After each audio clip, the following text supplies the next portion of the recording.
জীবনে কখনো হতাশ হবেন না। জীবনে যাই হয়ে যাক না কেন কখনো হতাশ হবেন না। মনে রাখবেন আল্লাহ আপনার রব, আল্লাহ আপনার সাথে আছেন ইনশাআল্লাহ।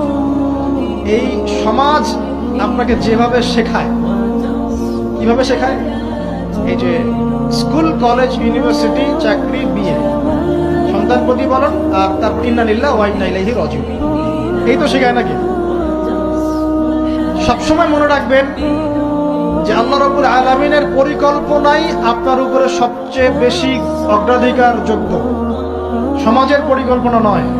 পরিবার আপনাকে চাপ দিচ্ছে, চাকরি পাস না, পড়াশোনা করিস না, হ্যাঁ পড়াশোনায় কেন তুই 80 নম্বর পাইলি না, কেন চান্স পেলি না, কবে চাকরি পাবি, কবে আমাদেরকে দেখবি, খাওয়াবি, পড়াবি, এই যে চাপগুলো চারপাশ থেকে আসে কিনা, এতে করে অনেক যুবক দেখা যায় মাদকাসক্ত হয়, অনেকে দেখা যায় আত্মহত্যা করছে, ইদানিং করছে কিনা ভাই? এই শব্দটা থেকে আমি এই পয়েন্টটা আজকে লিখেছিলাম যে ভুলেও আল্লাহর প্রতি বিশ্বাস এবং তাওয়াক্কুল হারাবেন না। সমাজ যেভাবে শেখায়, সমাজ চারপাশে যে চাপ আপনাকে দিচ্ছে, এই চাপে নিজে গা ভাসিয়ে দিবেন না। আপনি আল্লাহর কাছে দোয়া করবেন, আল্লাহর কাছে পথ চেয়ে নেবেন এবং আল্লাহর প্রতি তাওয়াক্কুল ভরসা করবেন। কখনো আত্মহত্যার পথ বেছে নেবেন।